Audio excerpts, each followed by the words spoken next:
All right, here's the part, the bread and butter of mastering the kettlebell military press.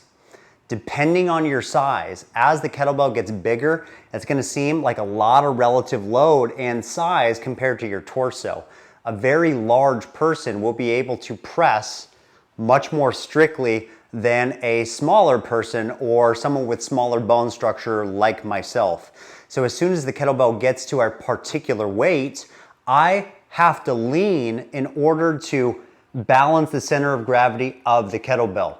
Leaning is acceptable as long as you don't continue to lean down as the kettlebell goes up, because that would also forfeit the lift and that would be considered a side press. So for a demonstration, I'm going to clean and press a 24 kilo bell. This is an easy press for me. Nice and tight. No lean.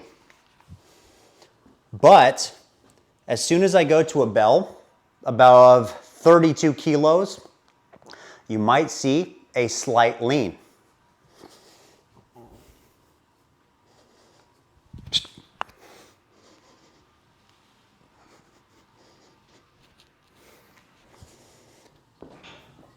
Okay, the lean wasn't too dramatic, but I want to talk about a couple of pieces.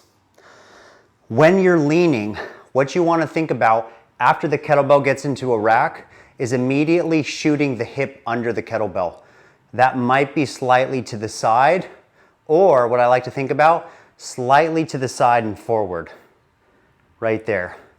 As you initiate the press, push the hip under the bell. And then the lean comes back to a vertical position at the top when you lock it out. Okay? Push the hips to the side and forward. Okay, that's good enough. You got to make sure it's not too excessive of a lean though. But you're going to find pushing the hip under rapidly gives you a little bit of momentum into the lift, even though we're performing a strict grind. The hips and the knees are still completely locked out when performing the lean. Now, my time military pressing barbells taught me a lot. On a heavy military press, immediately you push the hips underneath the bar. And it may look to the untrained eye like I'm arching from the low back. That is not what's happening during a barbell military press. Instead, the hips are being pushed under and the upper back is extending. In this position, the elbows are still tight until the bar passes the sticking point, and then they flare for a successful lockout. The sticking point is similar on a kettlebell. After engaging that lean, the sticking point happens at about the top of head level, and you have to fight through here with strong triceps, shoulders, and pecs in order to lock it out and come to vertical. I recommend the lean is also coupled with extension of the upper back. So in this position, you can see from the side, I would come to here and then up. I would not come from the lumbar spine. I would not be pressing like that. That can hurt the back severely, and we don't want any orthopedic problems.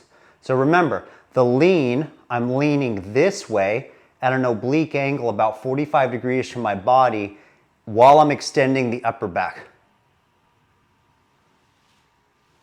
And that's how you successfully perform a lean.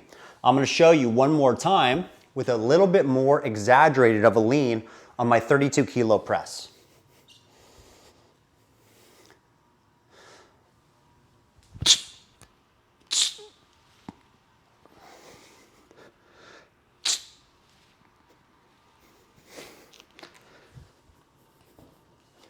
If you are an explosive lifter, it's a fantastic way to lift the kettlebell while still considering it a grind, okay? Throwing my entire body into the movement instead of thinking of a military press as just a shoulder exercise.